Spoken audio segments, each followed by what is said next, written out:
Are you a fiduciary? Hey everyone, I'm Andrew. I'm a CFA charter holder and a CFP professional who's been helping high net worth and ultra high net worth investors for over the last decade. And I'm also the owner of Lever Wealth Management and now a social media tycoon. And so today I wanted to talk about the idea of being a fiduciary because I was having a conversation with one of you recently, and this person said something that I thought was so profound, and it's a truth we already know, but profound nonetheless. And what they said is, Andrew, at the end of the day, I'm a fiduciary for my family.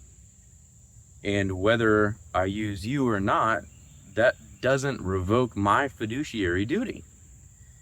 And I thought that was so well put, because whether or not you utilize a financial advisor, at the end of the day, isn't that what you're called to do whenever you're managing wealth?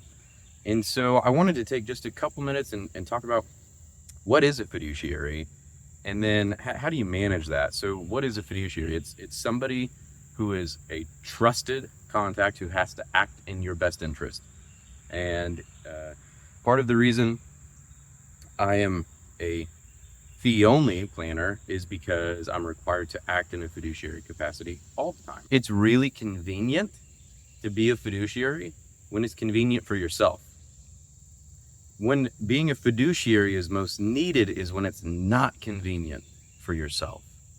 And so, as the fiduciary for your family, my question to you is this: are you going to do your management in-house, or are you going to outsource? You need to have a plan for that.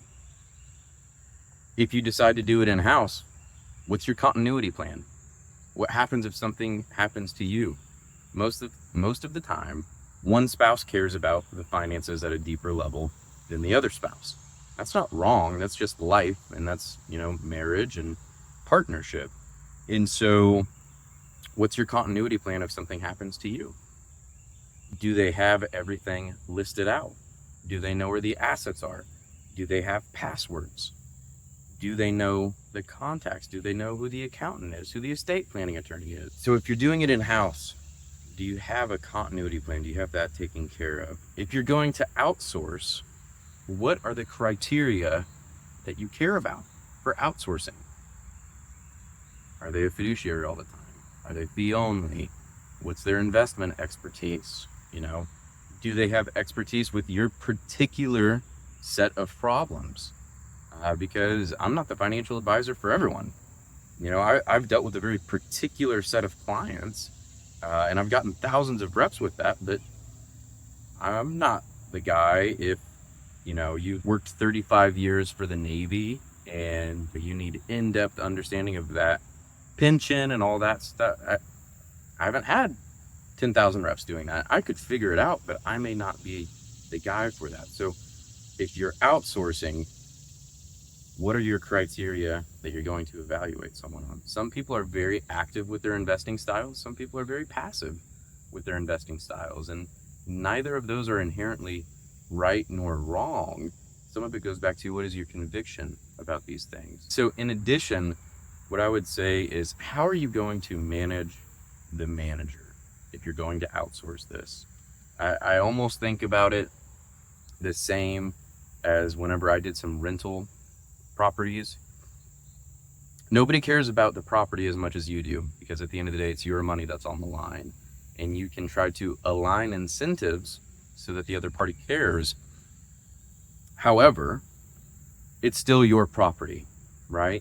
And so there's something Charlie Munger said, which is, show me the incentives and I'll show you the outcomes. So you want to make sure your advisor has the incentives that are very aligned with yours. And to go back to the rental real estate, I self-managed the real estate.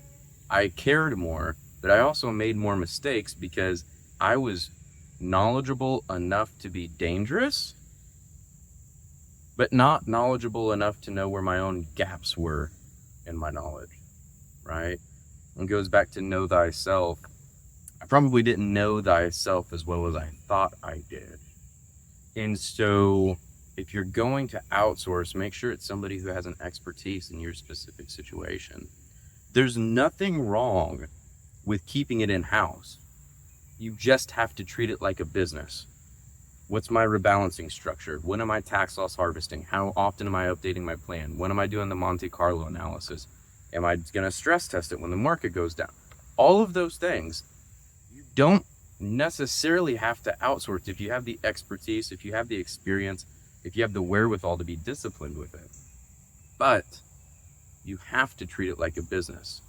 And so, I guess to sum all this up, are you performing your fiduciary duty for your family? Yes or no? Because at the end of the day, I'm not sure that there's really a middle ground. All right, until next time. Thanks, guys.